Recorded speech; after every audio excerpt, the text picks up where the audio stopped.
What is up, everybody? My name is James. This is my YouTube channel. Welcome or welcome back if you are returning.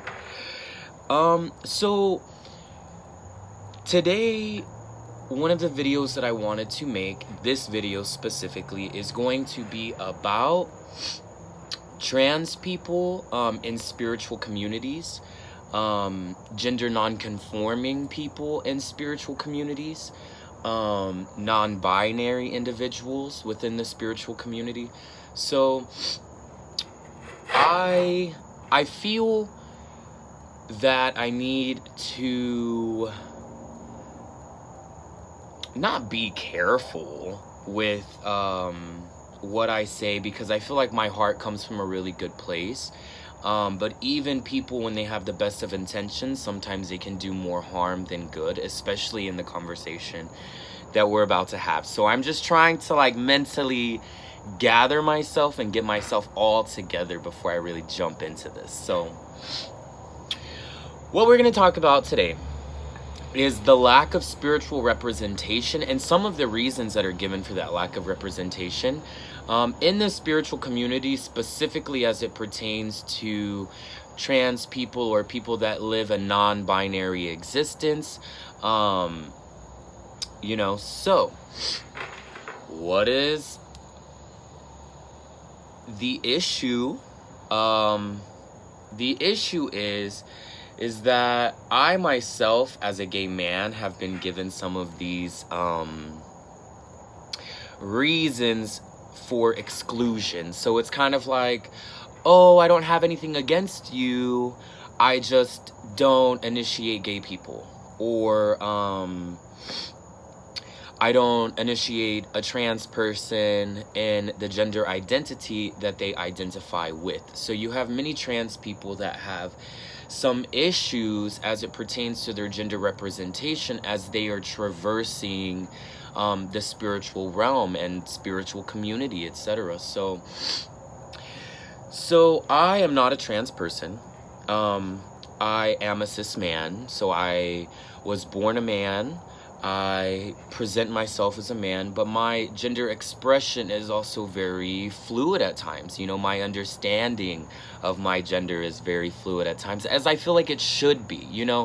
I feel that society has really painted such a black and white picture on many of these topics, and I feel like, first of all, the human experience is one of those things that is very complicated. It's very complex. It's very macro. It's very, you can ask two people who identify exactly in the same manner and get very, very different life experiences. You can get, they're just going to be completely individualistic people, and that is the same with trans people. Not all trans people fall under the same this thing, this linear way of thinking about gender. So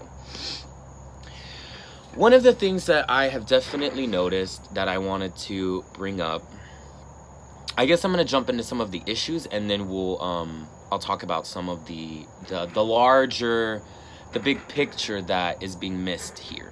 So first of all, I have heard trans people. I actually have a goddaughter of mine that is trans that just came to me to be initiated into Kimbanda. So we're preparing all of her things. And one of the first things that we really talked about was, was she going to be able to represent herself to the spirits as a woman, as she represents herself to the world, or as she had heard that she would have to, dress like a man, not wear makeup, not,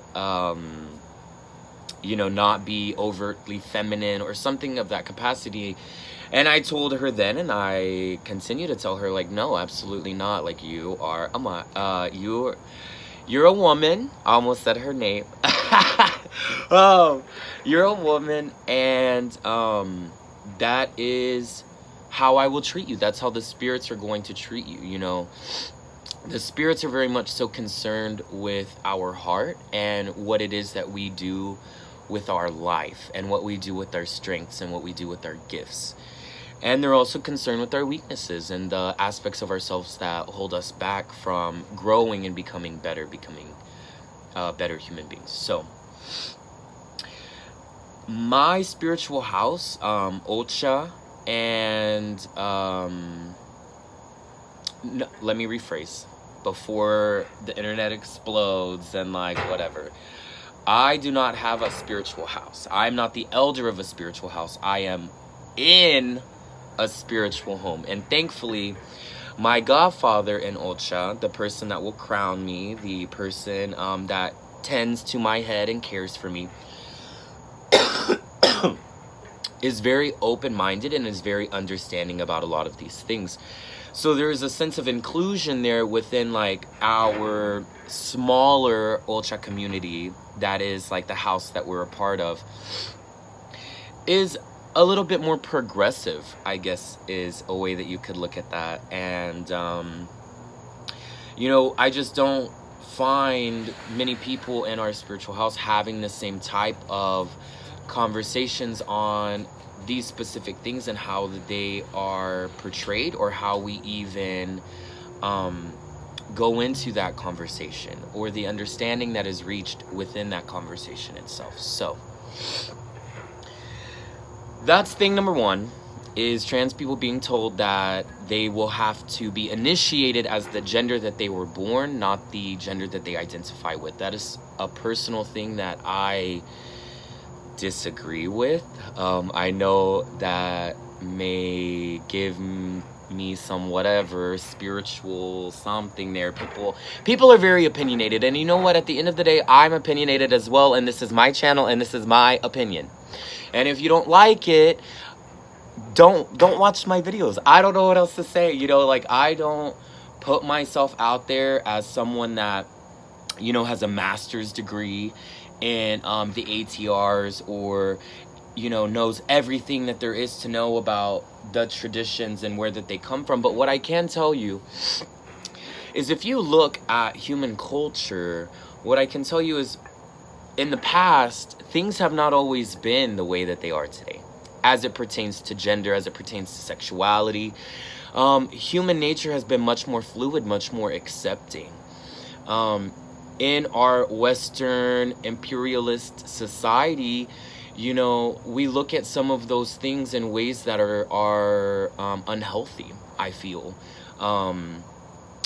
And we create a system that really only allows trans people to exist under like an umbrella of like mental illness. Thankfully, a lot of that has changed, and gender dysphoria, body dysmorphia, some of these other how we view ourselves, the disorders that come from that, our understanding of those things is growing. Our understanding of the trans experience is growing. So I feel like there is definitely hope there. But if you look at, some Native American peoples,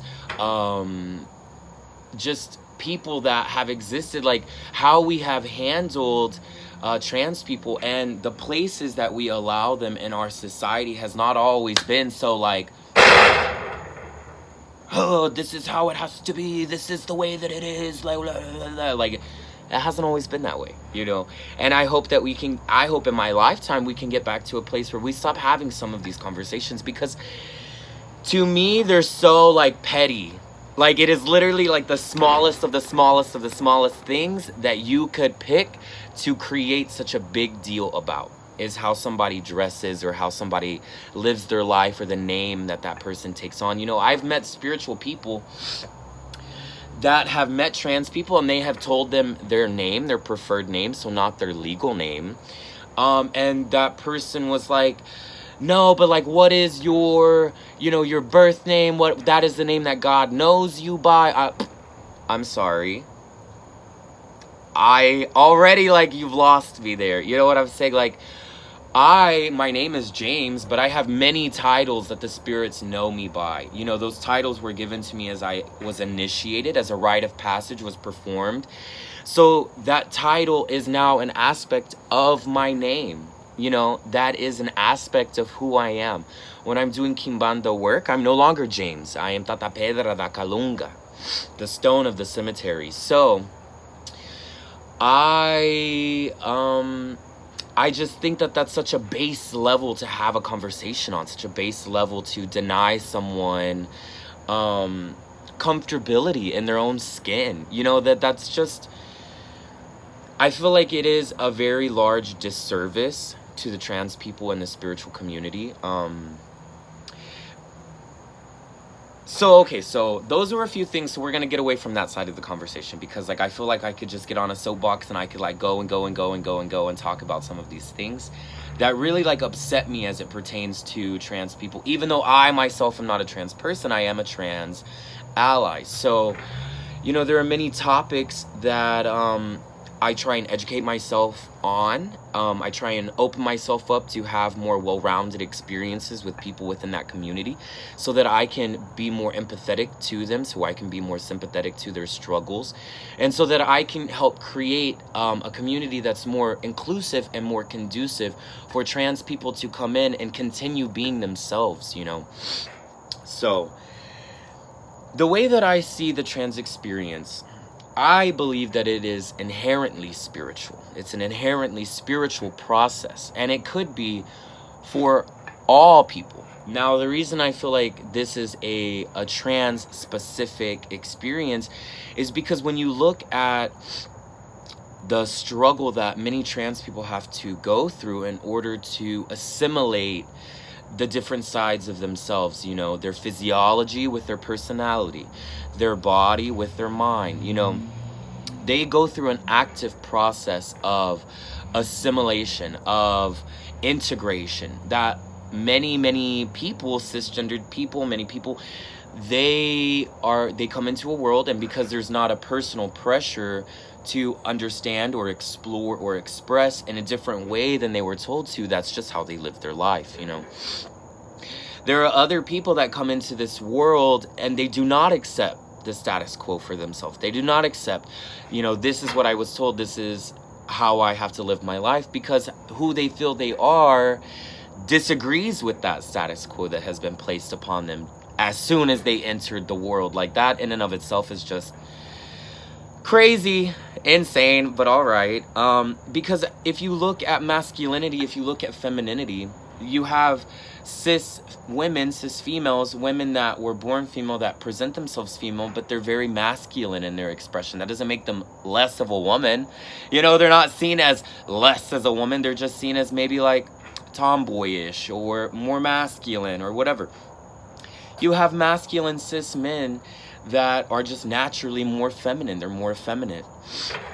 And I think anytime that happens, when you have something that on a personal level, it begins to shift you to a different side of yourself. You're exploring yourself more fully. Like, there is inherent spiritual power in that, in the power of self-exploration, in the truest expression of, you know, this is who I am, this is the ground that I occupy, and this is my life, and this is how I am going to live. That is power. That is powerful. Because there are many people that never come to that understanding, that conclusion, you know. So I just feel that trans people have such a unique perspective as it pertains to some of these spiritual matters, because spirituality encompasses many things, and some of the problems that trans people face brings their attention to the forefront of some of these other areas, like society and social pressures as they relate to gender.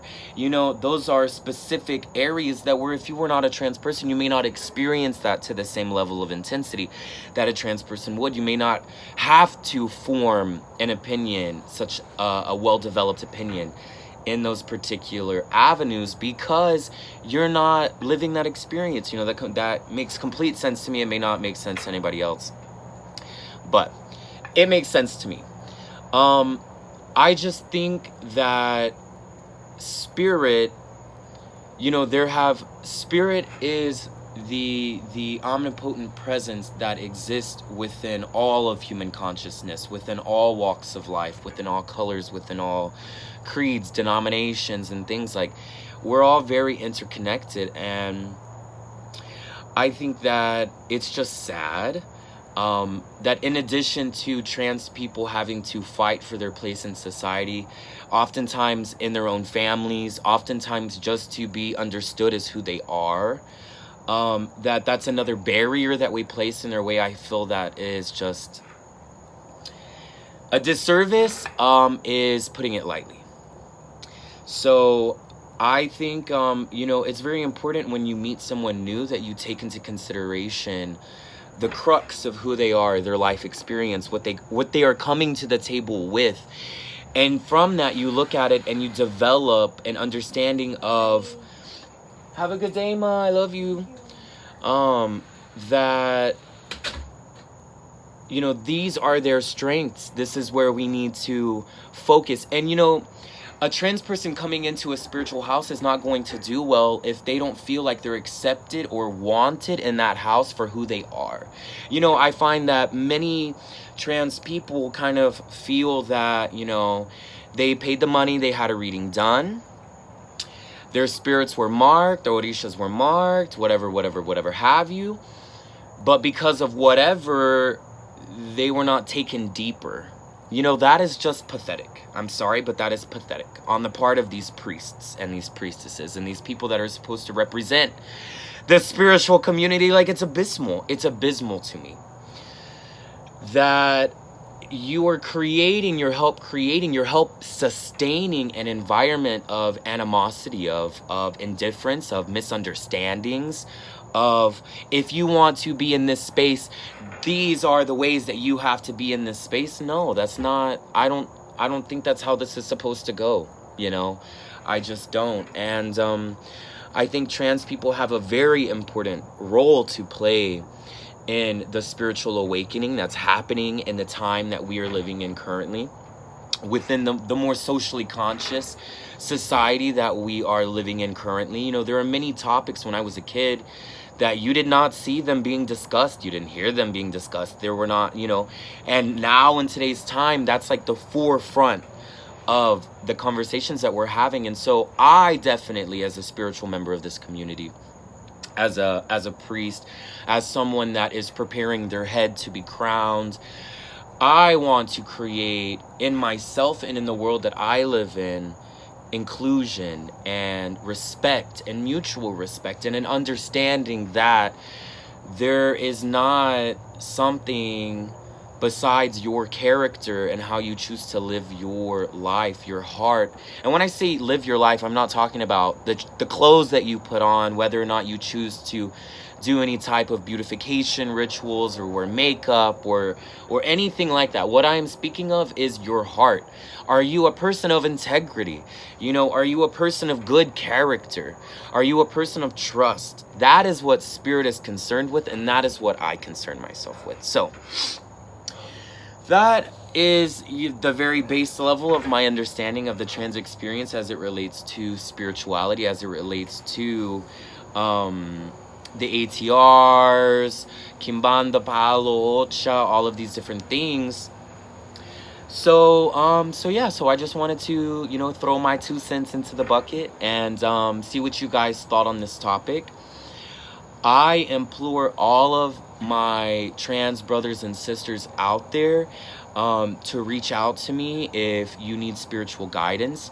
It may not be a fit for us to have a relationship, but I know many people in the spiritual community that share my same feelings on some of this stuff, and I find, it can be very powerful when we move beyond some of those base conversations to other much more deeper and spiritually inclined conversations.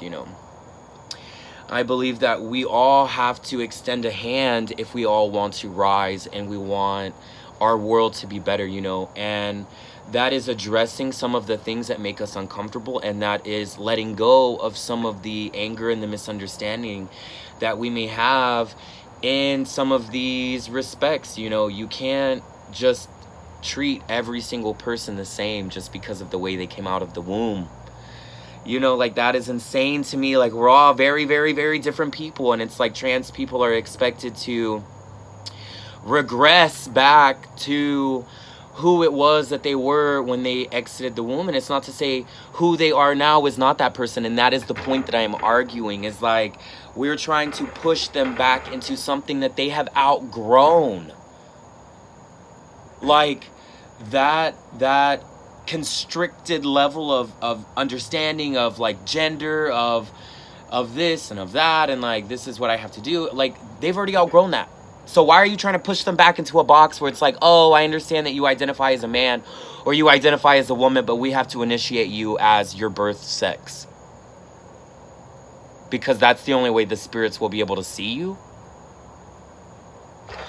It just doesn't make any sense to me. But that is the purpose of this conversation. That's why I wanted to have this conversation, is to, you know, hopefully put some love and some light out there into the universe, and a little bit more inclusivity and a little bit more empathy, and, you know, to let all of you know that you are welcome in my house as you are.